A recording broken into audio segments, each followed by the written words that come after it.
UP और उत्तराखंड की खबरों के लिए एबीपी गंगा को सब्सक्राइब करें और बेल आइकन दबाएं। नमस्कार सर, सबसे पहले तो आज के इस यूनिक जो कार्यक्रम हमारे देश के पहली बार एक फिट इंडिया पे एक डायलॉग रखा है, फिट इंडिया डायलॉग, जो आदरणीय प्रधानमंत्री जी का कल्पना थी। उस फिट इंडिया डायलॉग में हमारा देश के यशस्वी प्रधानमंत्री नरेंद्र मोदी जी का मैं स्वागत करना चाहता हूं। साथ में हमारे देश के कुछ जाने माने फिटनेस इन्फ्लुएंसर अपना अपना क्षेत्र से उभर के आए और बहुत देश में कामयाबी प्राप्त किया और लोगों को प्रोत्साहित किया। ऐसे हमारे फिटनेस इन्फ्लुएंसर्स हैं विराट कोहली, अफशान आशिक, देवेंद्र जजारिया, मिलिंद सोमन, रुजुता दिवाकर, स्वामी शिवधनन सरस्वती जी, मुकुल कनितकर जी अभी लाइव प्रधानमंत्री जी के साथ फिटनेस डायलॉग के लिए जुड़े हुए हैं। उनका भी मैं स्वागत करना चाहता हूं। और देश भर में दूरदर्शन, एनआईसी और हॉटस्टार के माध्यम से करोड़ों लोग जो आज जुड़े हैं, उनका भी मैं स्वागत करना चाहता हूं। माई गॉव जो प्लेटफॉर्म है, इसमें 1 करोड़ से ज्यादा रजिस्ट्रेशन किया है। तो इससे भी ये दर्शाता है कि कितने लोग प्रेरित हुए हैं प्रधानमंत्री जी के फिट इंडिया मूवमेंट के इस कॉल से।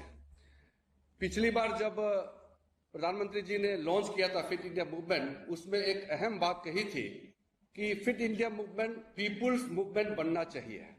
ये लोगों का ड्राइव होने वाला कार्यक्रम होना चाहिए। जो कॉल किया है, मैं आज खुशी के साथ ये कह सकता हूं कि ये पीपुल्स मूवमेंट बनते जा रहा है। और पिछले 1 साल में बहुत सारा कार्यक्रम इस देश में हुआ है जो हमारे फिटनेस को एक नए स्तर तक लेके गए हैं। तो इस चीज को आगे ले जाने के लिए हमारे मंत्रालय ने एक फिटनेस प्रोटोकॉल तैयार की है और उस फिटनेस प्रोटोकॉल में 3 एज कैटेगरी बनाया है, जो 5 साल से 18 साल, 18 से 65 और 65 साल से ऊपर के लिए एक फिटनेस एप्रोप्रिएट एप्स बनाया है और किताब प्रिंट किया है, जिसको WHO ने भी बहुत ही अप्रिशिएट किए हैं। तो सबसे पहले मैं आदरणीय प्रधानमंत्री जी से जो फिटनेस प्रोटोकॉल तैयार की है, उसको लॉन्च करने के लिए मैं आदरणीय प्रधानमंत्री जी को निवेदन करना चाहता हूं।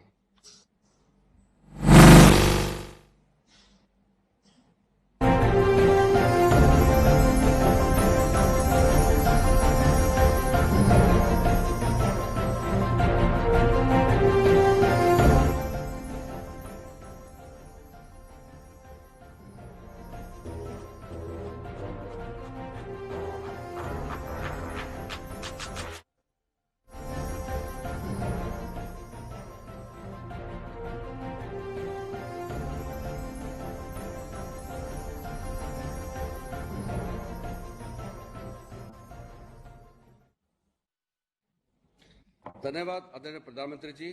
तो आज के बहुत ही यूनिक और इंटरेस्टिंग फिट इंडिया डायलॉग शुरू करने के लिए मैं सबसे पहले हमारा पैरा ओलंपिक्स में जो गोल्ड मेडल जीते हैं भारत के लिए, देवेंद्र जजारिया से मैं शुरू करना चाहता हूं। तो मैं अनुरोध करता हूं देवेंद्र जी, आप अपने फिटनेस कार्यक्रम और आपका जो जीवन में क्या क्या आपका एक्सपीरियंस है वो शेयर करते हुए आज के जो प्रधानमंत्री जी के साथ डायलॉग करेंगे, वो आपसे शुरू करने के लिए मैं आमंत्रित करना चाहता हूं। देवेंद्र जी नमस्कार। प्रणाम। देवेंद्र जी, आप एक गोल्ड मेडलिस्ट जेवलिन थ्रोअर भी रहे हैं और मैं चाहूंगा कि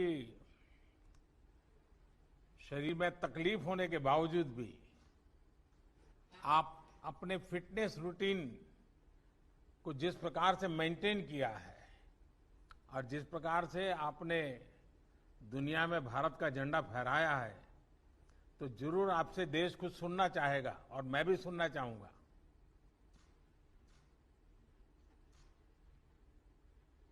बिल्कुल। जब मेरी 9 साल की उम्र थी तो बिजली का करंट लगने से मुझे हाथ गंवाना पड़ा और मुझे ऐसा लगा कि जब हॉस्पिटल से मैं निकल रहा था, ऐसा लगा कि मैंने सब कुछ खो दिया मेरी लाइफ में। लेकिन जब मैं घर पे पहुंचा तो माताजी ने कहा कि जाइए बाहर खेलिए आप। मैंने कहा कैसे खेलूं, अब मेरे तो हाथ ही नहीं है। लेकिन माताजी ने कहा कुछ नहीं बिगड़ा आपका, आप बाहर निकलिए, खेलिए बच्चों के साथ, आप भी औरों जैसे ही हैं। तो मैंने उस दिन घर से बाहर निकल के सोचा कि मैं कमजोर नहीं कहलाऊंगा, मैं सबसे फिट बन के दिखाऊंगा। उसके बाद खेल की शुरुआत की और 2 बार गोल्ड मेडल लिया पैरालंपिक्स में, 2 बार वर्ल्ड रिकॉर्ड ब्रेक किया मैंने। लेकिन मेरा ये मानना है कि जो फिट इंडिया जो अभियान चला है 1 साल में, हमें बहुत खुशी है। और सबसे बड़ी बात ये मानता हूं कि जिस हिसाब से स्वच्छ भारत अभियान चला था घर घर तक, वैसे ये फिट इंडिया जो अभियान है वो भी घर घर तक पहुंचा है। मैं मानता हूं 5 साल से लेकर के 80 साल तक के बच्चे भी इसमें, बुजुर्ग भी, सभी शामिल हैं। मेरी माताजी की एज 80 साल है, वो भी मॉर्निंग में टहलने जाती है कि मैं भी फिट बनूंगी। तो ये जो हमारा फिट इंडिया अभियान है बहुत ही बड़ा अभियान है ये, और हर व्यक्ति इससे जुड़ा है 1 साल में। देवेंद्र जी, मैं जानता हूं कि जब आपका इतनी बड़ी इंजरी हो गई, आपका एक हाथ एक प्रकार से चला गया और उसके कई परेशानियां आपने झेली। मैंने सुना है कि आपने तो बिल्कुल रिटायरमेंट होने के लिए भी सोच लिया था। तो क्या आपको अपनी फिटनेस को रिगेन किया और कई मेडल भी जीते जैसा आपने बताया। मैं जानना चाहूंगा, देश जानना चाहेगा, ये कैसे संभव हुआ? मेरा ये मानना है कि जिंदगी में कभी हार नहीं माननी चाहिए। जब शोल्डर में बहुत बड़ी इंजरी हुई तो मैंने खुद ने सोचा कि रिटायरमेंट ले लूं, लेकिन मन में ये है कि नहीं, इसको ठीक करूंगा मैं। आपके अंदर सबसे पहले खुद पे कॉन्फिडेंस होना जरूरी है। तो मैंने अपने आप पे विश्वास किया कि मुझे ये ठीक करनी है। उसके लिए मैंने बहुत एक्सरसाइज की। आज भी मुझे 1 घंटे सिर्फ हाथ की शोल्डर की जो इंजरी है उस पे 1 घंटे देना पड़ता है, वो अलग से टाइम निकाल रखा है मैंने। और मैं मानता हूं कि जिंदगी में कभी हार नहीं माननी चाहिए। किस प्रकार से शोल्डर की एक्सरसाइज कैसे करते हैं, थोड़ा दिखा दीजिए। मैं अलग अलग करता हूं, जैसे ये एक्सरसाइज करता हूं, ये एक्सरसाइज करता हूं, अलग अलग टाइप की एक्सरसाइज। जिस हाथ को इंजरी हुई है वहां क्या कर सकते हैं? वहां ये शोल्डर में इंजरी हुई थी, इसके लिए अलग अलग एक्सरसाइजें रहती है मेरी। शोल्डर से जैसे थेराबैंड एक्सरसाइज। वो आपका हाथ ऊपर होता है, जो इंजर हाथ है वो ऊपर होता है? नहीं, ये भी हाथ ऊपर होता है मेरा। हाँ, हाँ बताइए। तो इसके लिए मैं अलग अलग एक्सरसाइज करता हूं। जैसे किसी टाइम में थेराबैंड तो मेरे पास नहीं थी, लेकिन मैं ट्यूब से भी एक्सरसाइज करता था। साइकिल ट्यूब लेके आते थे, हम खरीद के लेके आते थे, उससे एक्सरसाइज करते थे, क्योंकि उस टाइम में मेरे पास संसाधन बहुत कम थे। चलिए देवेंद्र जी, आपने तो एक बड़ा प्रेरक काम किया है और लोगों का हौसला भी बुलंद किया। और जब आपने बताया कि आपकी माताजी आज 80 साल की उम्र में भी टहलने जाती हैं, ये अपने आप में माँ के आशीर्वाद आप पर भी बने हैं। मेरी आपको बहुत शुभकामनाएं। आइए हम अब जम्मू कश्मीर चलते हैं, बेटी अफसान से बात करेंगे। अफसान ने वैसे अफसान, आपने तो फुटबॉल में कमाल करके दिखाया है और फुटबॉल के फैंस ज्यादातर कहते हैं band it like a Beckham, लेकिन मुझे भरोसा है कि अब वो कहेंगे S it like a Afsan. Thank you so much sir, thank you so much. मुझे यहाँ पे अपनी बात कहने का मौका दिया, मुझे इतने बड़े प्लेटफॉर्म पे लेकर आए आप। मुझे बहुत ही खुशी होती है कि मैं अपने जम्मू एंड कश्मीर स्टेट को रिप्रेजेंट करती हूँ। बिकॉज मैं अभी बेसिकली जम्मू कश्मीर से हूँ, बट मैं मुंबई के पीफा क्लब में खेलती हूँ एज अ गोलकीपर। तो मुझे बहुत खुशी होती है कि जब मेरे घर वालों ने मुझे सपोर्ट नहीं किया था, तब मैंने वो डिसीजन लिया कि नहीं, मुझे थोड़ा बहुत अपनी फैमिली के साथ, अपने सोसाइटी के साथ स्ट्रगल करके इस चीज को आगे बढ़ाना चाहिए, ताकि हमारी सोसाइटी में भी थोड़ा चेंज आए। वो लड़कियों को आगे देखना चाहिए, जो आजकल बहुत ज्यादा हो रहा है।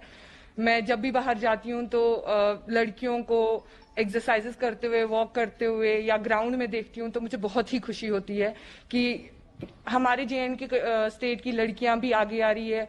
Not even Jammu and Kashmir, all over country जितनी भी लड़कियां उनको आगे आना चाहिए, ना कि पीछे रहना चाहिए। हमें अपनी बात हर किसी के सामने रखनी चाहिए और खुद को फिट रखना चाहिए, जो बहुत ही बड़ी बात है, क्योंकि एज अ संसार में बोला जाता है कि औरत पे बहुत सारी चीजें डिपेंड करती है।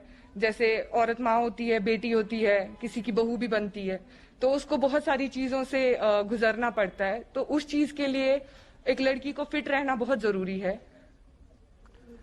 मैं बताऊं जी, आपने जिस प्रकार से अचीव किया है, एक कश्मीर की बेटियों के लिए, देश के लिए भी एक इंस्पिरेशन है, लेकिन कश्मीर की बेटियों के लिए आप एक बहुत बड़ा इंस्पिरेशन बन गई हैं। और आपने खुद ने तो तपस्या की है, लेकिन कई बच्चियों को जीवन में कुछ कर दिखाने के लिए आपने उनको इंस्पायर किया है। इसलिए आप सचमुच में बधाई के पात्र हैं और मुझे विश्वास है कि आपको फॉलो करके देश भर में लड़कियां जरूर आगे आएंगी और आगे तक जाएगी। लेकिन आप तो गोलकीपर के रूप में भी काम करती हैं। जी सर, मैं एज अ गोलकीपर मेरा पोजीशन है। तो फिर तो आपको सिर्फ फिजिकल नहीं, थोड़ा मेंटल मुझे अलर्टनेस भी करना पड़ता होगा। फिजिकल और मेंटल और फ्लेक्सिबिलिटी पे ज्यादा ध्यान देना पड़ता है, क्योंकि एज ए कीपर मुझे बहुत सारे जंप्स, डाइव्स वगैरह करने पड़ते हैं। तो मुझे उस चीज के लिए खुद को बहुत ज्यादा फिट रखना, अपने बॉडी वेट को मेंटेन करना पड़ता है, ज्यादा ना हो कम ना हो, ताकि मैं जब भी हम गोल पोस्ट पे खड़े होते हैं तो कीपर एक ऐसा इंसान होता है जो पूरा मैच देख रहा होता है, हर एक प्लेयर पे उसकी नजर रहती है।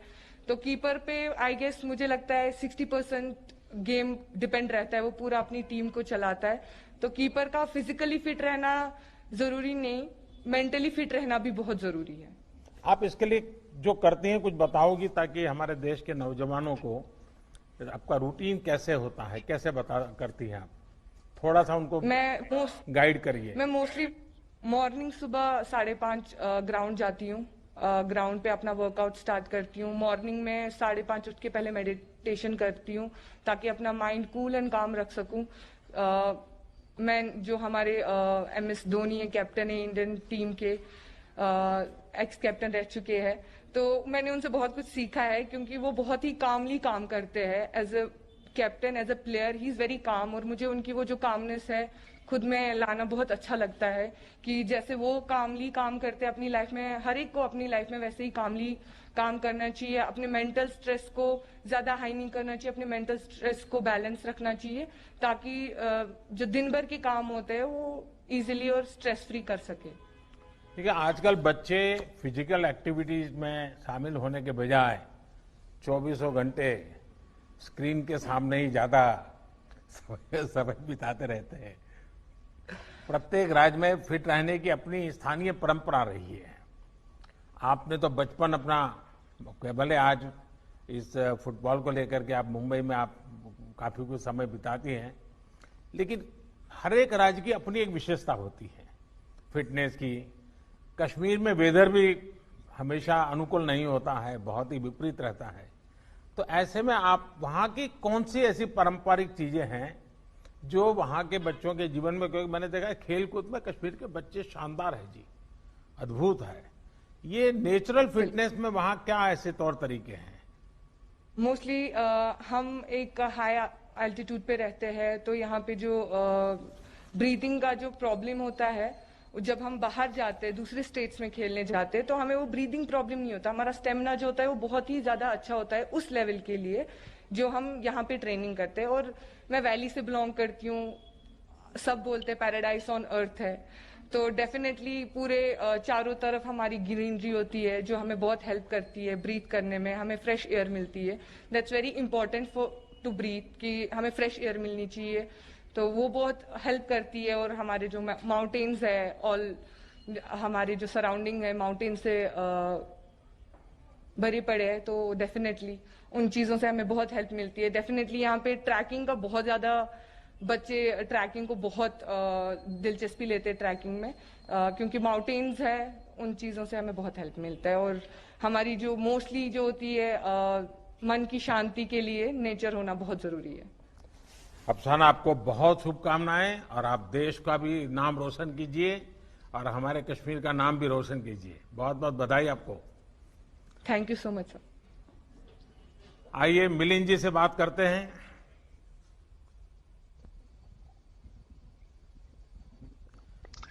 नमस्ते। नमस्ते मिलिंद माननीय जी। प्रधानमंत्री जी, मेड इन बहुत इंडिया खुशी हुई। मिलिंद। जी बिल्कुल। देखिए मिलिंद जी, आप अपने तरीके से मेक इन इंडिया के बहुत वोकल समर्थक रहे हैं। जी मेड इन इंडिया नाम पर आपकी किताब भी काफी पॉपुलर हुई है। जी मिलिंद जी, मैं जरा कुछ अलग का ही सवाल पूछ लेता हूं आपको। ये जो ऑनलाइन आपकी उम्र के विषय में बताया जाता है, जी क्या वही उम्र है कि कुछ और है?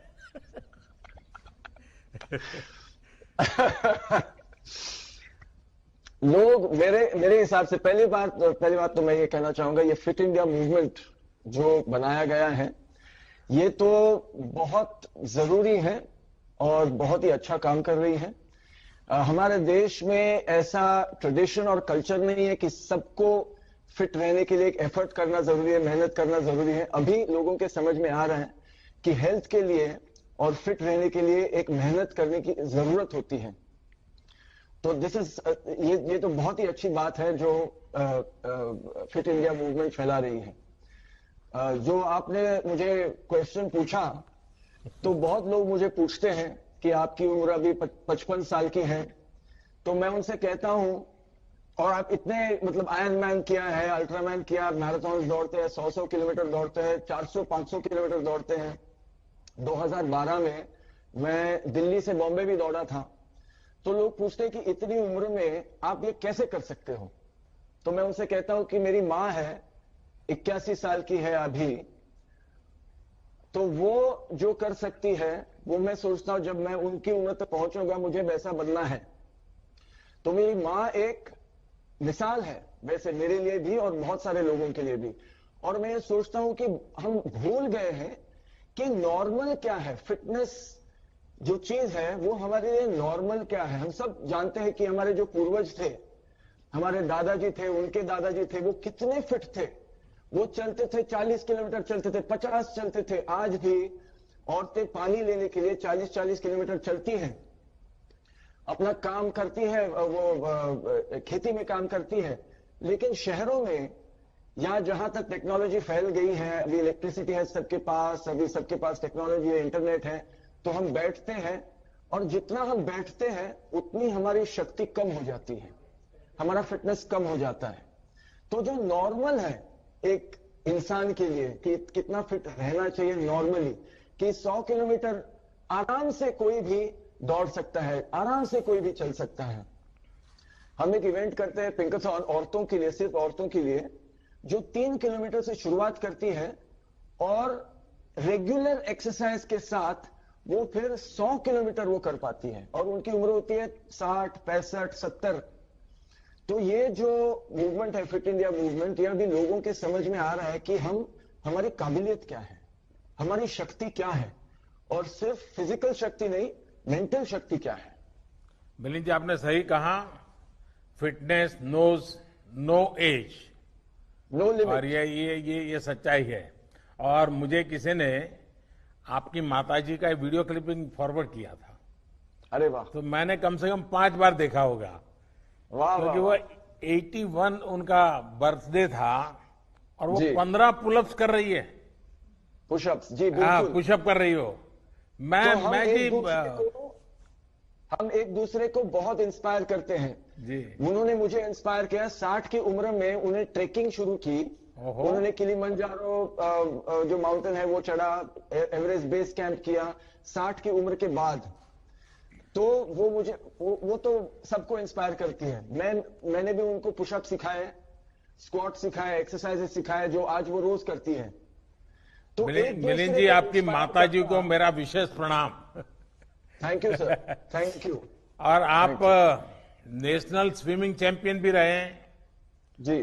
और बचपन में हम लोग, मुझे तो बड़ा, मैं अपने गांव में, मेरी फिजिकल एक्सरसाइज का एक ही क्षेत्र था, छोटा सा तालाब था, वहीं स्विमिंग करने चले जाना, वही हमारा जिम था। और ज्यादातर गांव के बच्चों के लिए तो यही होता है, लेकिन आपने इसको एक फिट इंडिया मूवमेंट का हिस्सा के रूप में प्रमोट किया। मैं इसको पसंद करता हूं और मैं आपको बधाई देता हूं। Thank you sir. आप फिटनेस के लिए स्विमिंग को यूज करते रहे हैं, क्या अभी भी उसमें समय देते हैं? तो मेरा एक कोई ऐसा रूटीन नहीं है, मुझे एक्सरसाइज करना पसंद है। मैं दिन में जितना भी समय मुझे मिलता है, 3 मिनट हो या 30 मिनट हो या 3 घंटा हो, जितना समय मुझे मिलता है मैं एक्टिविटीज करते रहता हूं। कभी कभी बहुत कम समय मिलता है और मैं लोगों से यही कहता हूं कि मैं कभी जिम नहीं जाता, मैं कभी मशीन यूज नहीं करता। अभी स्पोर्ट्स के लिए वो यूजफुल होता है जब आप कंपटीशन में होते हो, लेकिन अगर सामान्य रूप से आपको अगर फिट रहना है और हेल्दी बनना है तो आप घर पे भी आसान चीजों को लेके आप फिट और हेल्दी बन सकते हो। मैं लोगों से यही कहता हूं कि मैं घर पे 8 फुट बाय 10 फुट की जगह में मैं फिट रह सकता हूं और मैं मैराथन दौड़ सकता हूं, मैराथन के लिए मैं तैयारी कर सकता हूं। तो ये जरूरी नहीं, लोगों के समझ में कभी कभी बोलते हैं नहीं, फिट रहने के लिए इतना सारा करना पड़ता है, इतनी समय की जरूरत होती है, जिम की जरूरत है, इसकी जरूरत है, उसकी। मैं जब दौड़ता हूं मैं जूते भी नहीं पहनता, वो मुझे अच्छा लगता है। तो मैं कहना चाहता हूं कि जो भी आपके पास है उसे लेके, जो भी आपके पास है उसे लेके भी आप फिट और हेल्दी बन सकते हो। सिर्फ एक मन में वो विचार चाहिए कि मुझे हेल्दी बनना है, मुझे फिट रहना है। तो वो कैसे रहना है? आसान चीजें हैं ये। बहुत लोग हमें कहते हैं कि नहीं आसान नहीं है, ये करना होता है, वो करना होता है। तो अंदर झांक के अपने आप को स्टडी करके मन को भी तन को भी हम बना सकते हैं, अपनी रूटीन, अपना एक्सरसाइज हम बना सकते हैं। और गए सालों में लोगों ने किया है। मैं कहता हूं आपसे, मैराथन रनिंग में हमारा जो नेशनल रिकॉर्ड है शिवनाथ सिंह जी का 1978 में बनाया था, वो भी बिना जूते के दौड़ते थे। 2 घंटे 12 मिनट का रिकॉर्ड है जो आज तक किसी ने तोड़ा नहीं। और मैं समझता हूं कि बात यही है कि हम सोच रहे हैं आजकल कि आगे बढ़ने के लिए इतनी सारी चीजें जरूरी है, लेकिन मैं सोचता हूं जैसे देवेंद्र जी ने कहा कि अगर आत्मविश्वास है, और स्पोर्ट्स से सबसे बड़ी चीज जो हमें मिलती है वो है आत्मविश्वास। और सिर्फ आपके आवाज में, आपकी बातों में इतना अनुभव झलकता है और मुझे विश्वास है। मैं आपका पूरा समय ले रहा हूं, मैं भी बात कर रहा हूं। नहीं, मुझे अच्छा लगा। मैं चाहता हूं, मैं आज सुनना चाहता था। जी, और कुछ कहना चाहते हैं? नहीं, इतना ही कहना चाहता हूं कि लोगों को समझ में होना चाहिए कि हेल्दी और फिट रहना बहुत जरूरी है। कितना फिट रहना है वो सबके विचार के ऊपर है। अगर आप मैराथन के लिए फिट रहना चाहते हो, आप पर्वत चढ़ने के लिए फिट रहना चाहते हो, आप सामान्य जीवन के लिए फिट रहना चाहते हो, तो आपको क्या करना चाहिए वो आपको जानना जरूरी है। और मैं सोचता हूं कि फिट इंडिया मूवमेंट के जरिए ये सारी जानकारी जो है, ये सारा इंफॉर्मेशन जो है वो लोगों तक पहुंचेगा। और आपने जैसे ये लॉन्च किया है एज अप्रोप्रिएट फिटनेस प्रोटोकॉल्स, इसके बारे में मैं कहना चाहता था। हमारे जो बुजुर्ग लोग हैं भारत के, जो मास्टर्स में भाग लेते हैं, इंटरनेशनली मास्टर्स कंपटीशन में भाग लेते हैं, 60, 70, 80, 90, 100 की उम्र में इंटरनेशनल कॉम्पिटिटिव जो मास्टर्स कहते हैं उसमें भाग लेते हैं और गोल्ड मेडल जीतते हैं भारत के लिए।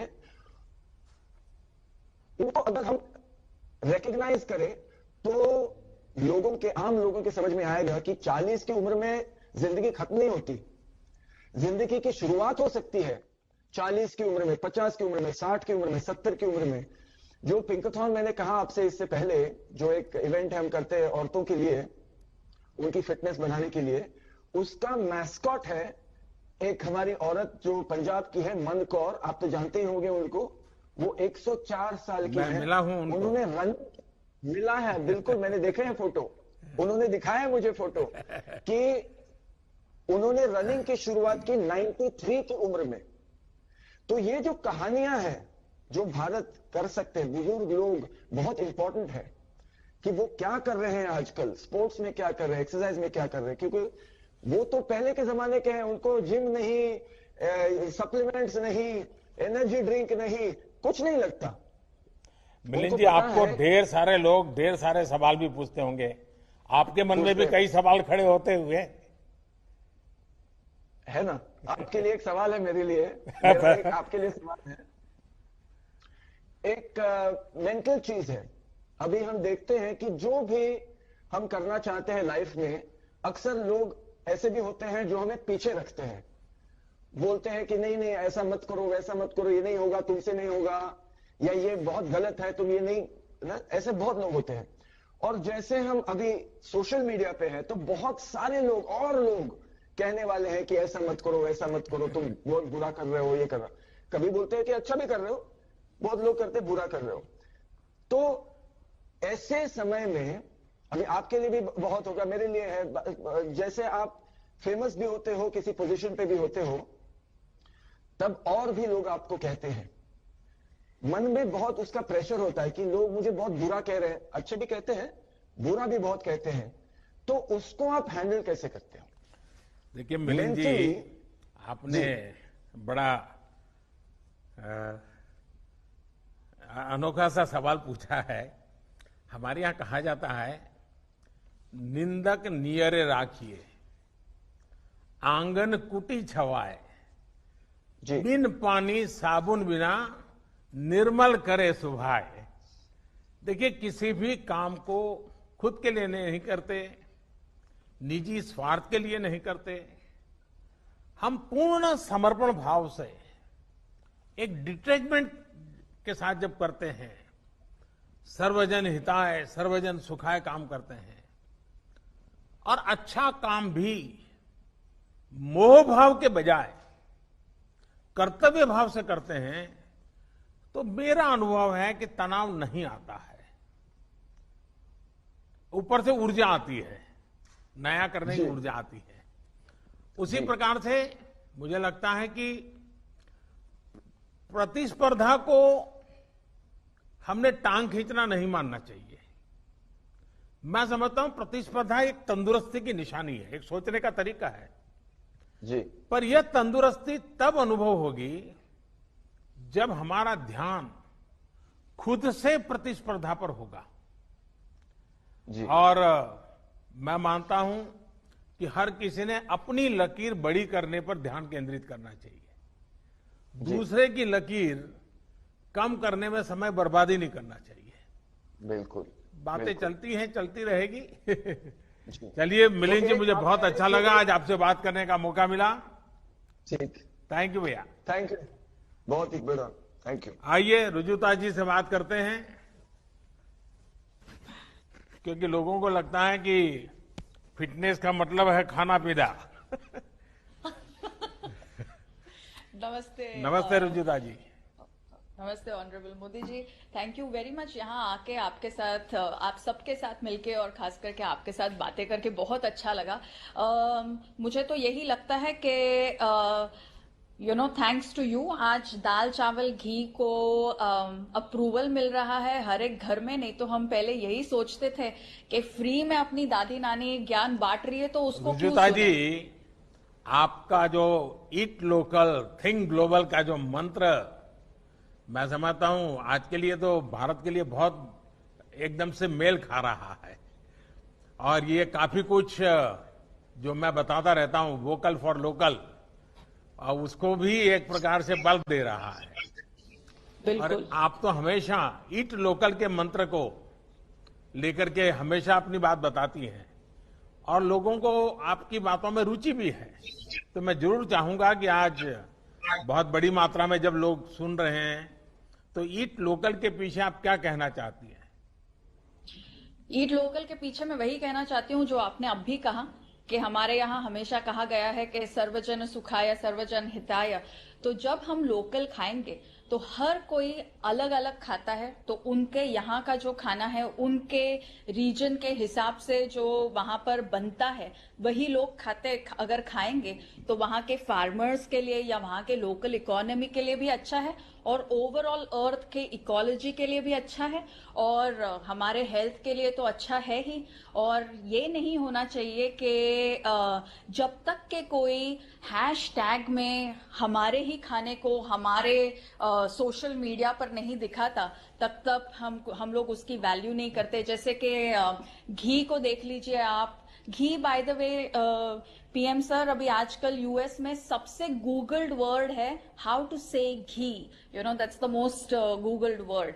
और हम लोग पहले जैसे हल्दी दूध नहीं पी रहे थे, लेकिन अभी जैसे ही उसको कोई थर्मरिक लाते कहता है या गोल्डन मिल्क तो हम पीने लगते हैं। इसीलिए आपका ये जो इनिशिएटिव है वोकल फॉर लोकल वो बहुत महत्वपूर्ण है, क्योंकि फिर हम हमारे ही भाषा में हमारे ही खाने को और उसके वैल्यू को पहचानेंगे। देखिए रुजुता जी, मैं कोरोना के माहौल के कारण मैं मेरी माँ से कोशिश करता हूँ हफ्ते में 1-2 बार बात हो जाए। और जब भी मैं माँ से बात करता हूँ तो तुरंत वो मुझे पूछती है कि बेटा तू हल्दी लेता है कि नहीं लेता है। वो तुरंत मुझे पूछती है हल्दी लेता है कि नहीं लेता है। तो आपकी बात सही है। अच्छा, आपका जो फिटनेस का मंत्र है, और मैं समझता हूं ये मैसेज बड़ी ताकत रखता है। आप कहती है don't lose health, lose weight. जरा समझाइए क्या कहना चाहती हैं आप। मुझे यही लगता है कि हम बहुत बार वजन कम करने के कोशिश में हेल्थ गवा देते हैं, रात की नींद गवा देते हैं, दिन का चैन चला जाता है और इश्क विश्क भी नहीं हुआ होता, बस डाइट पे रहते हैं। तो मुझे यही लगता है कि लोगों को ऐसी कोई भी चीज नहीं करनी चाहिए जिससे रातों की नींद और दिन का चैन हराम हो जाए। जस्ट नॉर्मल खाना जो हमारे घर पर बनता है, रोटी सब्जी दाल चावल पोहा उपमा नून चाय जैसे कश्मीर में पिया जाता है, हर एक रीजन की हमारे यहाँ पर स्पेशलिटी है।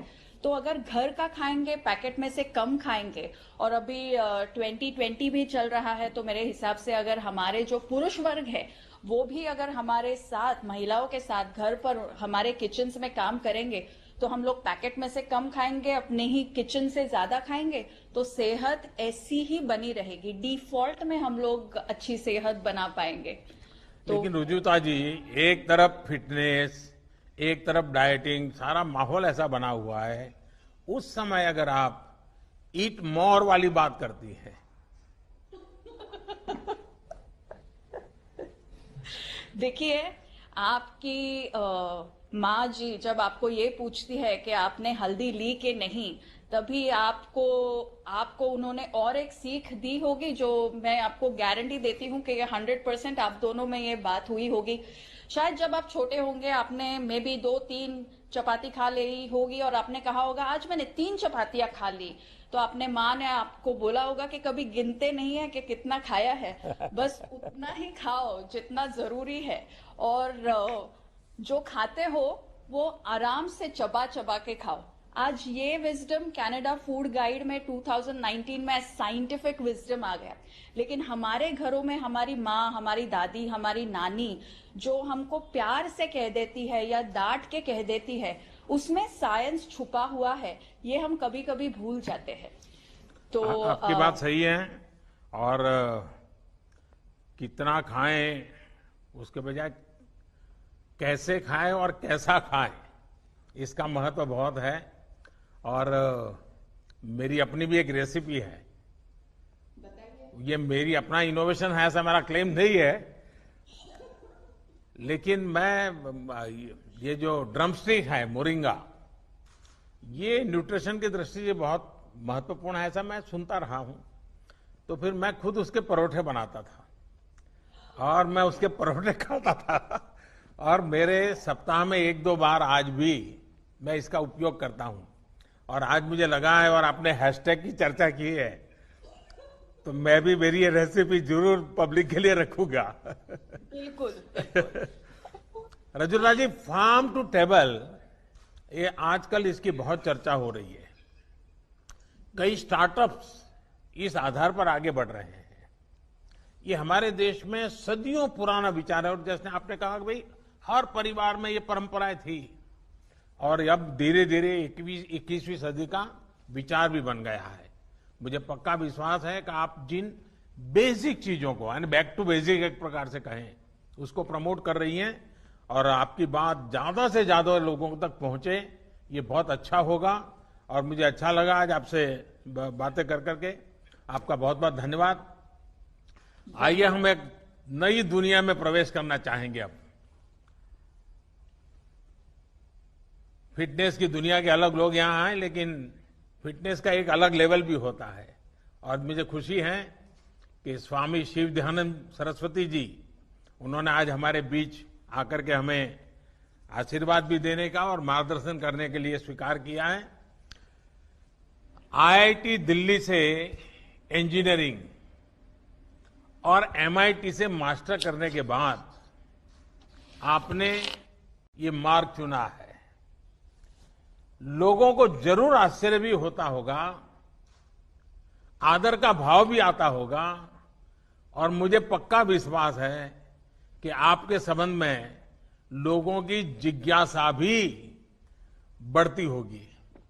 मैं आपसे जानना चाहूंगा कि इतना बिल्कुल ही अलग बैकग्राउंड और इस प्रकार का आज का ये समर्पित जीवन, मैं समझता हूं आपकी बात को नई पीढ़ी जरूर नए तरीके से स्वीकार करेगी और इसलिए जरूर हम सुनना चाहेंगे आपके अनुभव।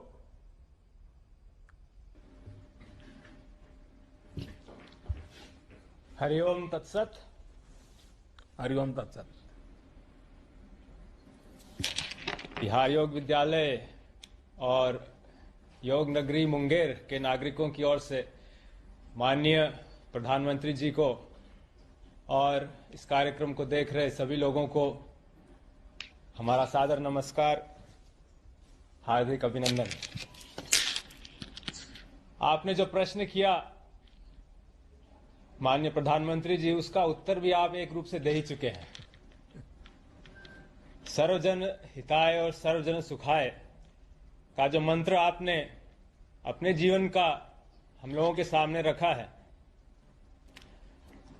वही एक प्रेरक, वही एक प्रोत्साहक का कार्य करता है और जीवन में समर्पण का एक क्षण लाता है। अपने बारे में कुछ ज्यादा कहना तो संकोचजनक होगा।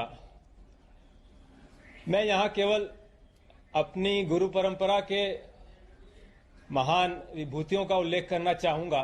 उनके जीवन का उल्लेख करूंगा तो मेरे जीवन की बात भी अपने आप ही स्पष्ट हो जाएगी। हमारी गुरु परंपरा प्रारंभ होती है ऋषिकेश के स्वामी शिवानंद जी महाराज से। आप में से कई लोग जानते होंगे, वो मेडिकल डॉक्टर थे, उच्चतम डिग्रियां प्राप्त थी उनको, FRCS की उच्च डिग्री प्राप्त की थी उस जमाने में, और उस समय वो मलाया में काम करते थे और बहुत यश था, नाम था, धन था। लेकिन एक क्षण आया उनके जीवन में जब इस सर्वजन हिताय सर्वजन सुखाय की भावना से प्रेरित होकर मलाया से हिमालय आ गए, दिव्य जीवन संघ की स्थापना की। हमारे परम गुरु जो उनके शिष्य हुए स्वामी सत्यानंद सरस्वती जी, जिन्होंने बिहार योग विद्यालय की स्थापना की थी, वो अल्मोड़ा के रहने वाले थे, कुमाऊं के एक संपन्न जमींदार के पुत्र थे। सैकड़ों एकड़ जमीन थी।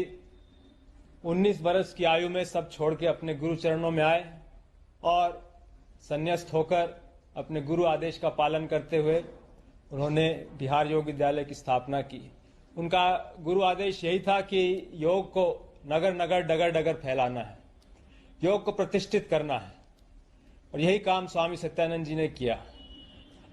और अंत में हम अपने गुरुदेव स्वामी निरंजनानंद जी की बात करना चाहेंगे।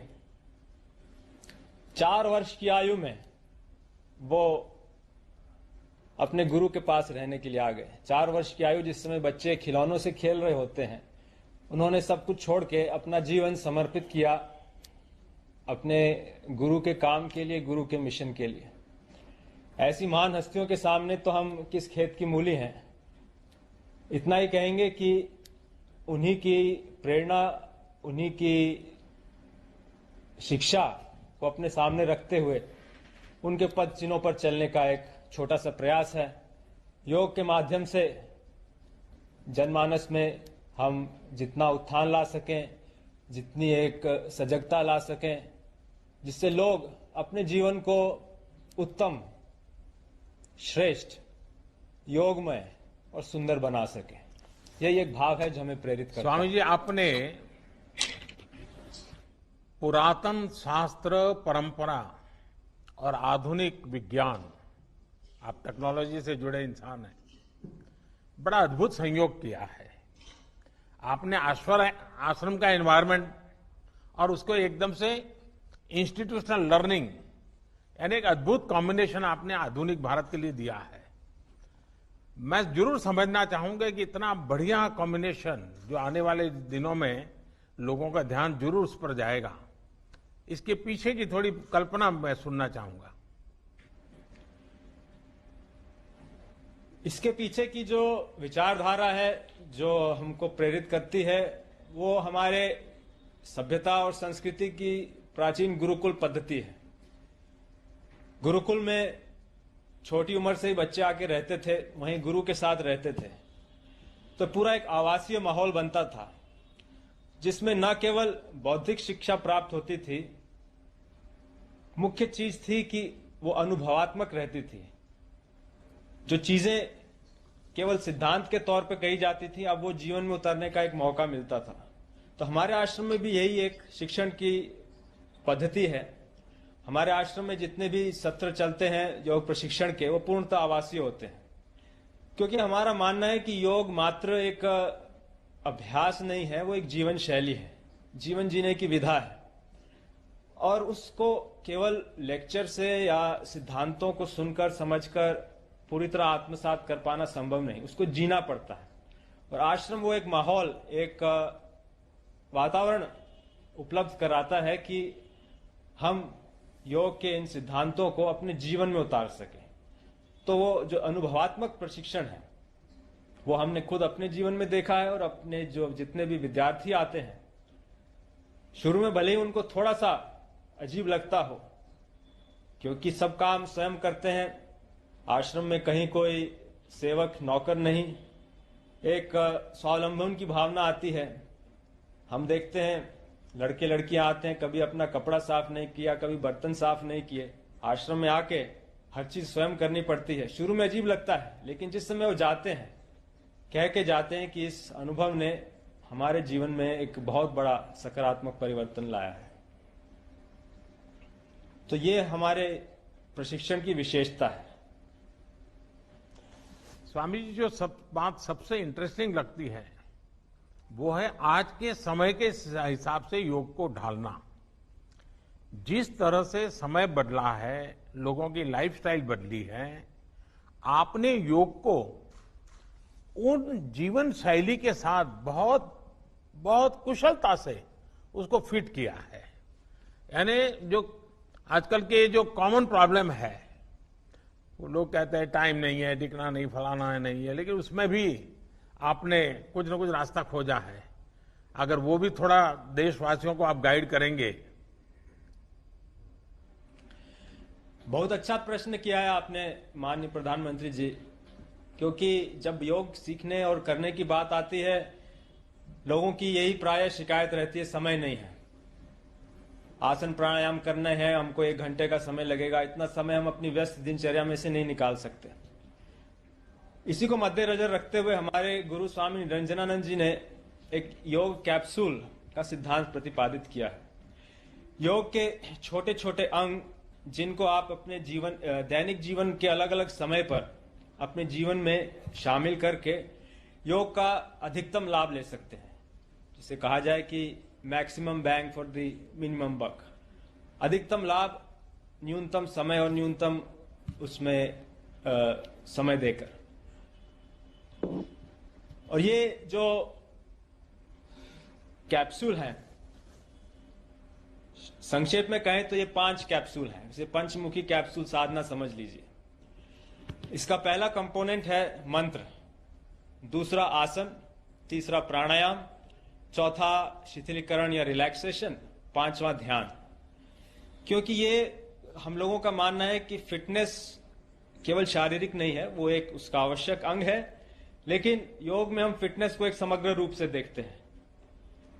हम केवल शरीर नहीं, हम भावनाएं हैं, बुद्धि है, हमारे विचार हैं, व्यवहार है, आचरण है, आदतें हैं, सजगता है, समझ है, इन सबको विकसित कर पाना, इन सबको संतुलित और इनके बीच सामंजस्य लाना, इनको एक सुंदर रूप देना, ये योग का लक्ष्य है।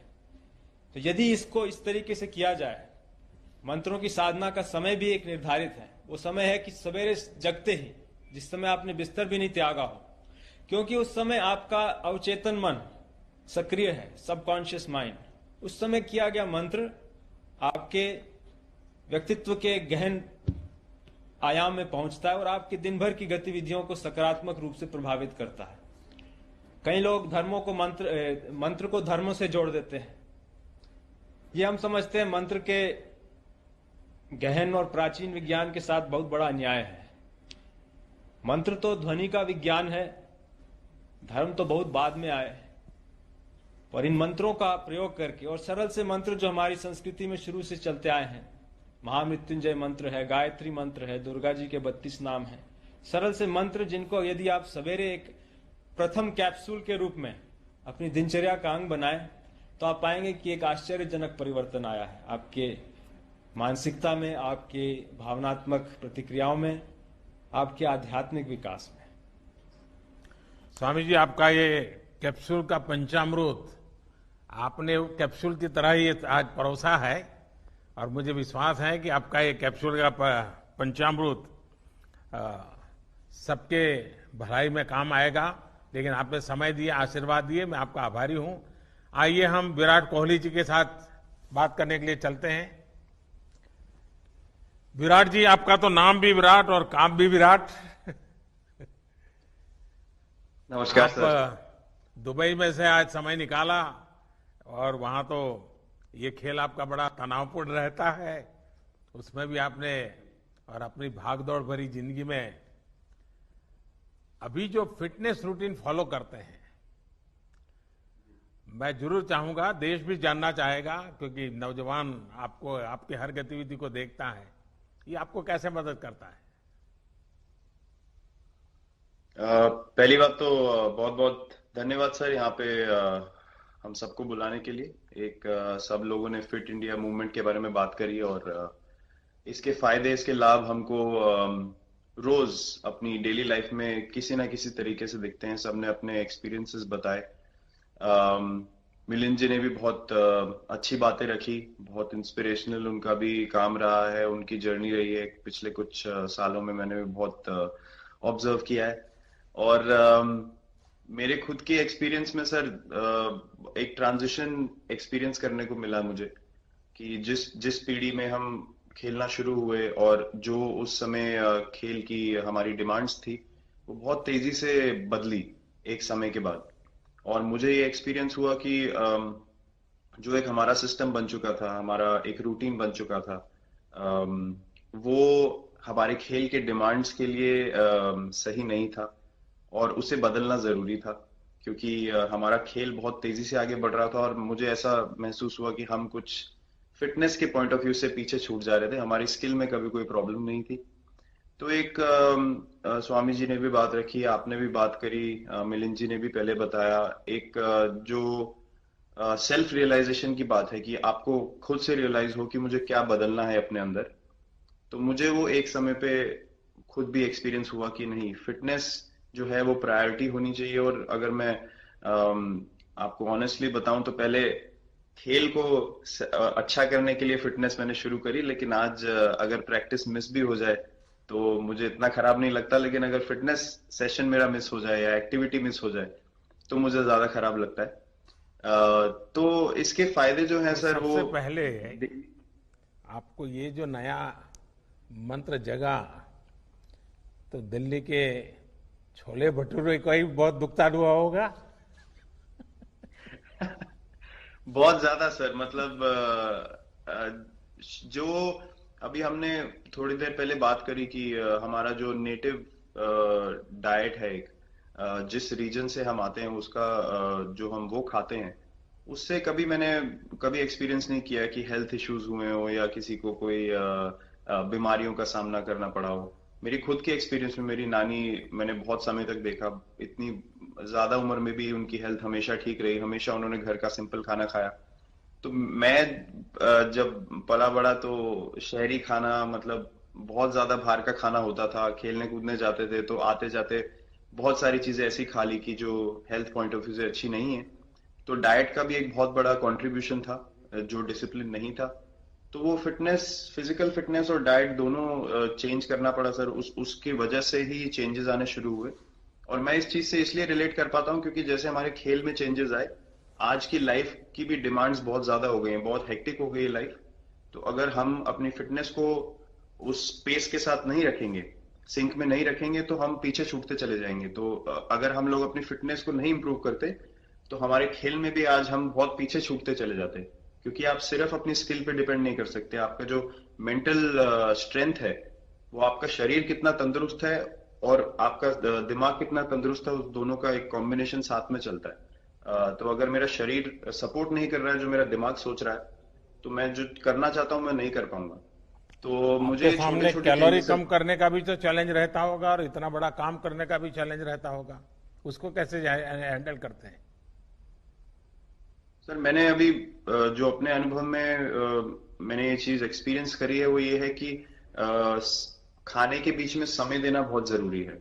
हम लोग बहुत बार खाते हैं और फिर बड़ी मील के बाद वो छोटा पोटा खाते चले जाते हैं पूरा दिन। तो वो जो हमारा सिस्टम है उसको कहीं प्रोसेस करने का मौका ही नहीं मिलता खाने को, और रात तक हम खाते चले जाते। तो मैं जब छोटा भी था तो 11:30-12 बजे डिनर हो रहा है, उसके बाद मीठा खा के एकदम सो गए, कुछ एक्टिविटी नहीं, कुछ उसके बाद वॉक नहीं। तो आई थिंक ये छोटी छोटी चीजें जो है जो बहुत मैटर करती हैं कि आप अपने अंदर के सिस्टम को भी कितना समय दे रहे हैं उस खाने को प्रोसेस करने के लिए जो आप खा रहे हैं।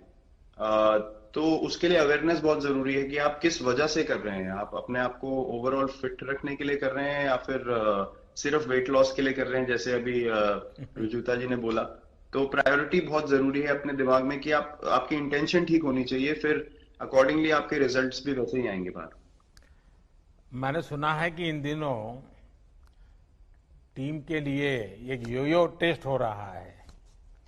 क्या ये कैप्टन को भी ये योयो टेस्ट करवाना पड़ता है कि आपको छुट्टी होती है? और योयो टेस्ट होता क्या है, क्या क्या करना पड़ता है? सर टेस्ट ये बहुत जरूरी था फिटनेस पॉइंट ऑफ व्यू से। अगर आप ग्लोबल फिटनेस लेवल्स की बात करें तो बाकी टीमों से हमारा लेवल अभी भी कम है, और हम चाहते हैं कि वो लेवल हम ऊपर लेके जाएं। जो एक बेसिक रिक्वायरमेंट है आज की डेट में, हम लोग फोकस करते हैं कि जैसे T20 मैच हो गया या वनडे मैच हो गया, वो एक दिन में खत्म हो जाता है। लेकिन अगर हम टेस्ट मैच की बात करें जो 5 दिन आपको खेलना है, हर शाम को आपको वापस जाना है, अगले दिन फ्रेश आना है, तो उस पॉइंट ऑफ व्यू से ये फिटनेस जो स्टैंडर्ड था वो बहुत जरूरी था। और मैं सबसे पहले मैं ही जाके भागता हूँ, और ये कंडीशन है कि अगर मैं भी फेल हो जाऊंगा तो सिलेक्शन के लिए मैं भी अवेलेबल नहीं हूँ। तो आई थिंक ये सिस्टम और ये कल्चर सेट करना बहुत जरूरी होता है। और उससे क्या होता है सर, ओवरऑल एक जो फिटनेस लेवल है टीम का बढ़ेगा। जैसे टेस्ट क्रिकेट में हमारा बहुत बार होता है कि आप थके हुए हैं, तीसरे दिन आके आपको, जैसे हमारे फास्ट बॉलर्स हैं आज की डेट में वो दुनिया में सबसे ऊपर है, तो उनको अगर दूसरे तीसरे चौथे दिन आके वो एफर्ट डालना है फील्ड पे तो वो डाल सकते हैं। पहले क्या होता था, स्किल हमारे पास हमेशा से रही है, लेकिन शायद जो मैंने आपको बोला वो ट्रांजिशन मैंने जो एक्सपीरियंस किया, हम लोग वो जरूरी समय जो आता है जहां पे शरीर थक जाता है और टीम को आपकी जरूरत है, वहां पे परफॉर्मेंस जो है हमारी डिप हो जाती थी और दूसरी टीम जीत जाती थी। आज की डेट में हमारी फिटनेस की वजह से हम वो जरूरी समय में उस चीज को कैपिटलाइज कर पा रहे हैं और हमारे रिजल्ट्स उसी तरीके से आ रहे हैं। तो एक sir benchmark I think elite sports में होना जरूरी है, उससे एक फिटनेस विराट जी, मैं देख रहा हूं कि आपका टाइम मैनेजमेंट तो है ही है, लेकिन फिर भी आपकी एक्टिविटी इतनी नजर आती है ना, मैं भी कभी कभी फॉलो करता हूं, कभी थकान नहीं लगती क्या आपको? सर थकान अगर मैं ऑनेस्टली आपको बोलूं, थकान हर किसी को होती है। अगर आप फिजिकल एफर्ट करेंगे तो थकान होगी, लेकिन अगर आपका लाइफस्टाइल अच्छा है, अगर आप खा अच्छा रहे हैं, अगर आप फिटनेस रेगुलरली कर रहे हैं, आपकी रिकवरी अच्छी है, तो आपकी स्लीप अच्छी है, स्लीप पैटर्न्स अच्छे हैं, तो आपकी रिकवरी तेज होगी। तो अगर मैं थक रहा हूं और 1 मिनट में मैं दोबारा रेडी हो जा रहा हूं, तो वो मेरा प्लस पॉइंट है। तो आई थिंक वो मैंने एक चीज एक्सपीरियंस करी जो बहुत जरूरी हो जाती है। आपका ओवरऑल लाइफस्टाइल कैसा है उसके ऊपर बहुत डिपेंड करता है। विराट जी, बहुत अच्छा लगा मुझे, और मैं आपको, अनुष्का जी को और आपके दोनों के परिवार को निकट भविष्य की शुभ घड़ी के लिए बहुत बहुत शुभकामनाएं देता हूं। धन्यवाद sir, thank you so much. आइए मुकुल कानिटकर जी से बात करते हैं। ये मुकुल जी की दुनिया अलग है, जो उनसे बात करते ही हमें पता चलेगा मुकुल जी से। मुकुल जी, आपके हिसाब से आज के संदर्भ में आप फिटनेस का अर्थ क्या करते हैं? क्योंकि आप तो गीता और विवेकानंद और इन्हीं चीजों के आसपास अपनी बातें करते रहते हैं, तो उस बातों को कैसे समझाएंगे आप? हम भारतीय दृष्टि में, शिक्षा में, भारतीय दर्शन में फिटनेस को या स्वास्थ्य को एक समग्र दृष्टिकोण से देखते हैं। It's a complete concept. केवल शरीर के स्वस्थ होने की बात नहीं है, मन, बुद्धि और उससे भी महत्वपूर्ण भावना का स्थान फिटनेस में बहुत बड़ा होता है। और एक पक्ष जिसको आज वर्ल्ड हेल्थ ऑर्गेनाइजेशन भी ध्यान में देता है हेल्थ की डेफिनेशन में, वह पक्ष है सामाजिक स्वास्थ्य का पक्ष। और इसलिए आपने ये जो एक बहुत महत्वपूर्ण और फिट इंडिया मूवमेंट शुरू किया, स्वस्थ भारत का ये अभियान शुरू किया है, क्योंकि पूरा समाज स्वस्थ होने का प्रयास करेगा तब व्यक्ति स्वस्थ रह पाएगा, अकेले के प्रयास करने से नहीं होगा। इसलिए ये जो एक कल्चर डेवलप हो रहा है स्वास्थ्य का, ये बहुत महत्वपूर्ण है। और हमको तो बहुत खुशी होती है, भगवत गीता कहती है यद्यद् आचरति श्रेष्ठ तत्त देवेतरो जनः। और देश के प्रधानमंत्री जब संसद में खड़े होकर के सूर्य नमस्कार का बखान करते हैं, तब सारा देश प्रेरणा लेता है सूर्य नमस्कार की। मैंने 4 साल की उम्र में माँ को सूर्य नमस्कार करते हुए देखा और उनका अनुसरण करते करते सूर्य नमस्कार सीखा, और तब से सूर्य नमस्कार एक दिन भी बिना रुके कर रहा हूं। और आज मध्य प्रदेश में हर स्वामी विवेकानंद जयंती को 12 जनवरी को आकाशवाणी से सूर्य नमस्कार का संचालन होता है, और 1 करोड़ से ज्यादा स्कूली छात्र 2007 से लगातार सूर्य नमस्कार करते हैं। इसलिए आपका वो सूर्य नमस्कार का वीडियो देख करके इतना आनंद हुआ, और ऐसा लगा कि अब इस देश के सर्वोच्च स्थान से भी सूर्य नमस्कार की बात हो रही है। तो समर्थ रामदास के बाद आपकी याद आई कि आपने ऐसा एक बहुत अद्भुत मंत्र दिया। मुकुल जी, आप इतने सालों से युवाओं के बीच में गीता स्वाध्याय करते आ रहे हैं, आपको क्या लगता है, जैसे आपने कहा कि भी एक मध्य प्रदेश का सूर्य नमस्कार की सफलता, और आप जिस मिशन को लेकर काम करते हैं, आपको क्या लगता है? भगवत गीता 2 वीरों के बीच का संवाद है, श्री कृष्णार्जुन संवाद है।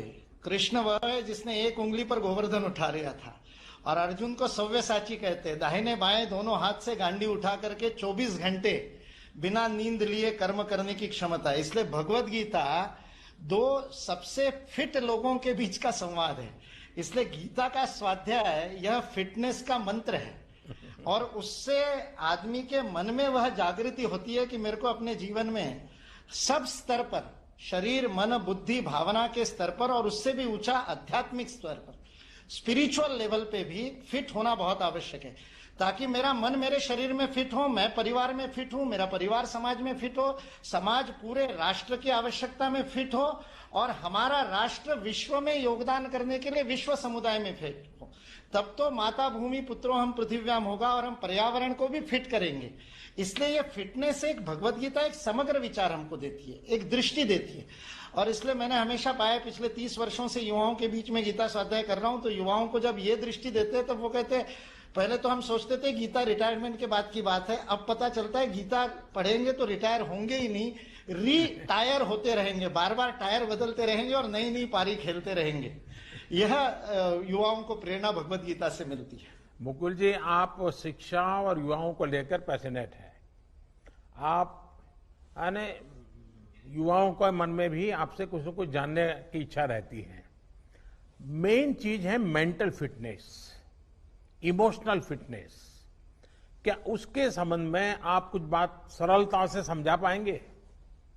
जी, बहुत बढ़िया। आपको पहले तो एक इस बात के लिए बधाई दे दूं कि राष्ट्रीय शिक्षा नीति में आपने फिटनेस को, खेल को, योग को एक्स्ट्रा करिकुलर से करिकुलर में लेकर के आए। अब ये पाठ्येतर गतिविधि नहीं बन गई, अब ये पाठ्यक्रम का अंग बन गई है, अब उसके क्रेडिट मिलेंगे।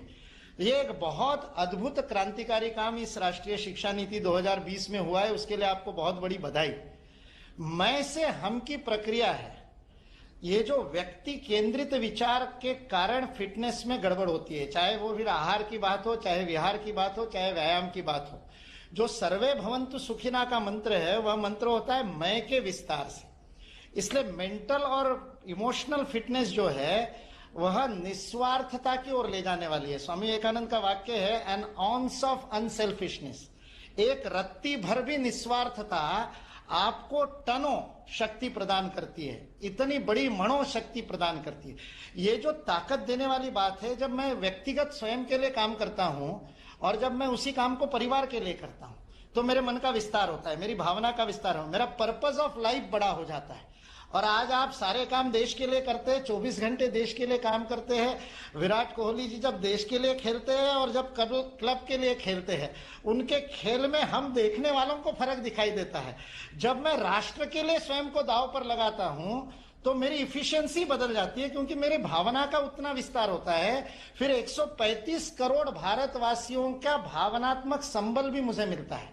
इसलिए ये जो मैं से हम की प्रक्रिया है, और फिर भारत सारे विश्व के लिए काम करता है, तो सारी मानवता, सारी सृष्टि और फिर परमेष्टि, ये जो आध्यात्मिक विकास तक जो मैं से हम की यात्रा होती है, व्यक्ति से परिवार, परिवार से समाज, समाज से राष्ट्र, राष्ट्र से सृष्टि और सृष्टि से परमेष्टि, यह जो व्यष्टि से समष्टि की यात्रा है, यह फिटनेस का एक बहुत बड़ा मंत्र है। ये जीवन का पर्पस ऑफ लाइफ बदल देता है, और पर्पस ऑफ लाइफ ही तो सब कुछ है। नहीं तो फिर तो मेंटेनेंस की हो जाएगी कि कार घर में ले आओ और उसको चकाचक रखो और मेंटेन करो, लेकिन चलाओ मत, क्योंकि चलाने से खरोच आ जाएगी।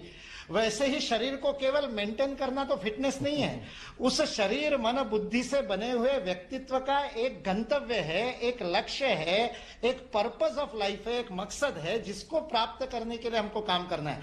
और जब इस देश के 135 करोड़ लोगों के मन में राष्ट्रहित गंतव्य हो जाएगा, मेरा छोटा से छोटा व्यापार भी, मेरी छोटी से छोटी नौकरी भी, मेरा छोटा से छोटा कर्म भी मैं भारत के लिए योगदान कर रहा हूं, ये भाव आ जाएगा, तो फिर फिट रहना मेरा कर्तव्य हो जाएगा, मेरी ड्यूटी हो जाएगा, मेरा धर्म हो जाएगा।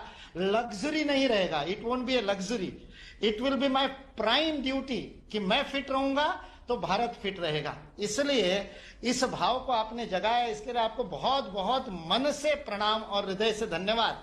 और आप उसको, you are leading from the front, आप उदाहरण बन करके उसको लीड कर रहे हैं, उसके लिए आपका धन्यवाद। चलिए, आपका भी बहुत धन्यवाद। आज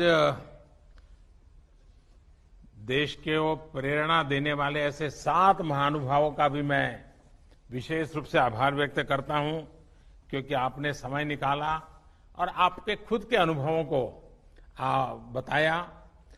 आपने फिटनेस के भिन्न भिन्न आयामों पर खुद के जो अनुभव शेयर किए, वो निश्चित रूप से देश की हर पीढ़ी को बहुत ही लाभकारी होंगे, ऐसा मुझे लगता है।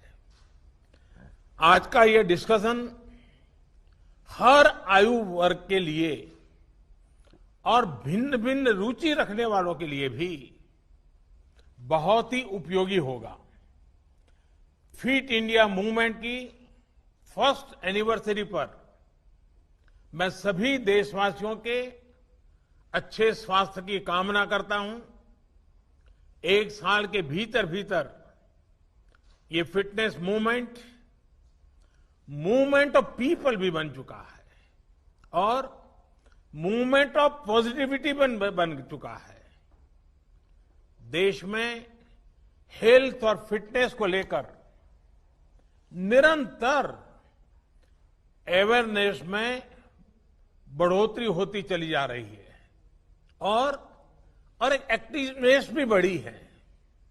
मुझे खुशी है कि योग, आसन, व्यायाम, walking, running, swimming, healthy food habits, healthy lifestyle अब ये हमारी नेचुरल कॉन्शियसनेस का हिस्सा बन रहा है।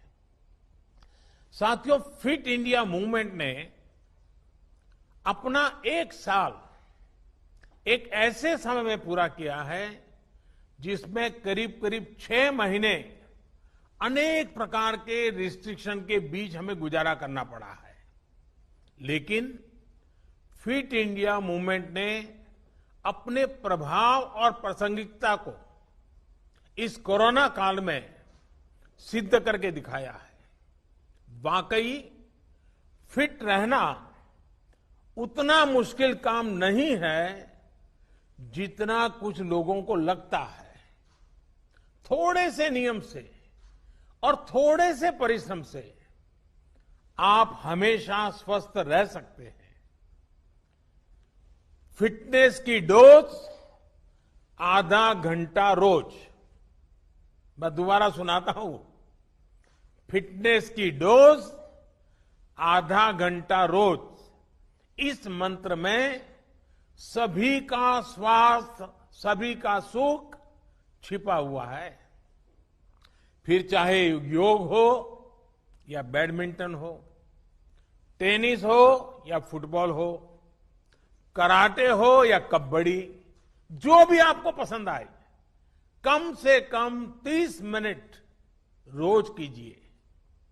अभी हमने देखा युवा मंत्रालय और स्वास्थ्य मंत्रालय ने मिलकर फिटनेस प्रोटोकॉल भी जारी किया है।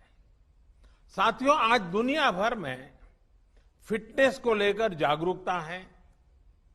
वर्ल्ड हेल्थ ऑर्गेनाइजेशन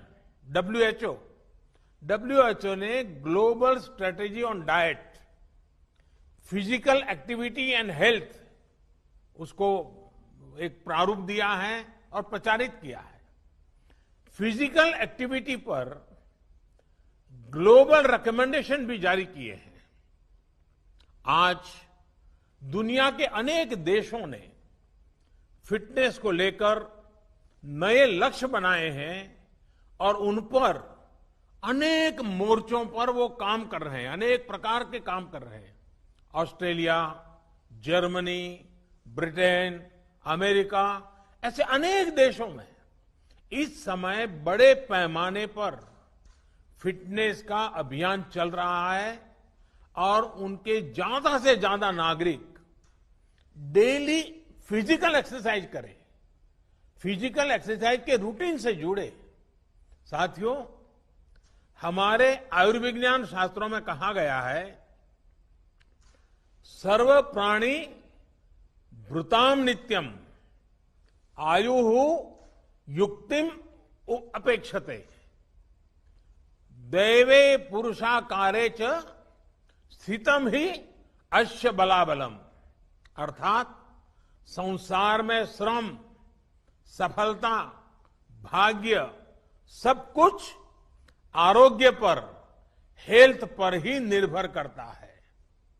स्वास्थ्य है तभी भाग्य है, तभी सफलता है। जब हम नियमित रूप से व्यायाम करते हैं तो खुद को फिट और मजबूत रखते हैं। एक भावना जागती है कि हां, हम स्वयं के निर्माता हैं। एक आत्मविश्वास आता है। व्यक्ति का यही आत्मविश्वास उसको जीवन के अलग अलग क्षेत्रों में भी सफलता दिलाता है। यही बात परिवार, समाज और देश पर भी लागू है। एक परिवार जो एक साथ खेलता है, एक साथ फिट भी रहता है। A family that plays together stage together. इस महामारी के दौरान कई परिवारों ने यह एक्सपेरिमेंट करके देखा है। साथ में खेले, साथ में योग प्राणायाम किया, एक्सरसाइज की, मिलकर पसीना बहाया।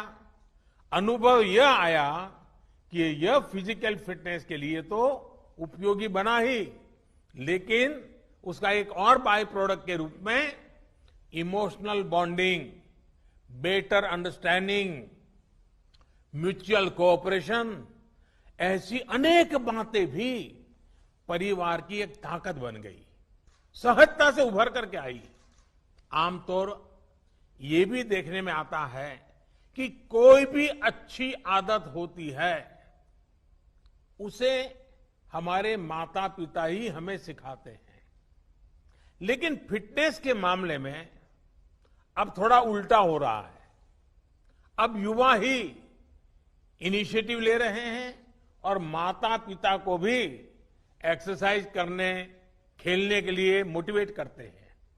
साथियों, हमारे यहां कहा गया है, मन चंगा तो कठौती में गंगा। ये संदेश स्पिरिचुअली और सोशली तो महत्वपूर्ण है ही, लेकिन इसके और भी गहरे निहितार्थ भी जो हमारी डेली लाइफ के लिए बहुत जरूरी है। इसका एक ये भी मतलब है कि हमारी मेंटल हेल्थ भी बहुत इंपॉर्टेंट है। यानी sound mind is in A sound body, इसका उल्टा भी उतना ही सही है। जब हमारा मन चंगा होता है, स्वस्थ होता है, तो ही शरीर भी स्वस्थ रहता है। और अभी चर्चा में आया था कि मन को स्वस्थ रखने के लिए एक अप्रोच है मन को विस्तार देना। संकुचित मैं से आगे बढ़कर जब व्यक्ति, परिवार, समाज और देश को अपना ही विस्तार मानता है, उनके लिए काम करता है, तो उसमें एक आत्मविश्वास आता है। मेंटली स्ट्रांग बनने के लिए ये एक बड़ी जड़ी बूटी का काम करता है। और इसीलिए स्वामी विवेकानंद जी ने कहा था, strength is life, weakness is death, expansion is life, contraction is death. आजकल लोगों से, समाज से, देश से जुड़ने और जुड़े रहने के लिए तरीकों की, माध्यमों की कमी तो बिल्कुल नहीं है, भरपूर अवसर है। और प्रेरणा के लिए हमारे आसपास भी कई उदाहरण मिल जाएंगे। आज जिन 7 महानुभावों को सुना, इससे बड़ी प्रेरणा क्या होती है? हमें बस इतना करना है कि अपनी रुचि, अपने पैशन के अनुसार कुछ चीजों को चुनना है और उसे नियमितता से करना है। मैं देशवासियों से आग्रह करूंगा, हर पीढ़ी के महानुभावों से आग्रह करूंगा, तय कीजिए कि आप दूसरों की कैसे मदद करेंगे, क्या देंगे, अपना समय, अपनी नॉलेज, फिजिकल हेल्थ, कुछ भी लेकिन कीजिए, जरूर कीजिए। साथियों, मुझे भरोसा है देशवासी फिट इंडिया मूवमेंट से और ज्यादा से ज्यादा जुड़ते रहेंगे और हम सब भी मिलकर के लोगों को जोड़ते रहेंगे। फिट इंडिया मूवमेंट दरअसल हिट इंडिया मूवमेंट भी है। इसलिए जितना इंडिया फिट होगा, उतना ही इंडिया हिट होगा। इसमें आप सभी के प्रयास हमेशा की तरह देश की बहुत मदद करेंगे। मैं आप सबको शुभकामनाओं के साथ और आप सबका हृदय से आभार व्यक्त करते हुए आज फिट इंडिया मूवमेंट को एक नया बल दें, नए संकल्प के साथ आगे बढ़ें। फिट इंडिया व्यक्ति समष्टि का एक पूरा सिलसिला चले, इसी एक भावना के साथ आप सबका बहुत बहुत धन्यवाद।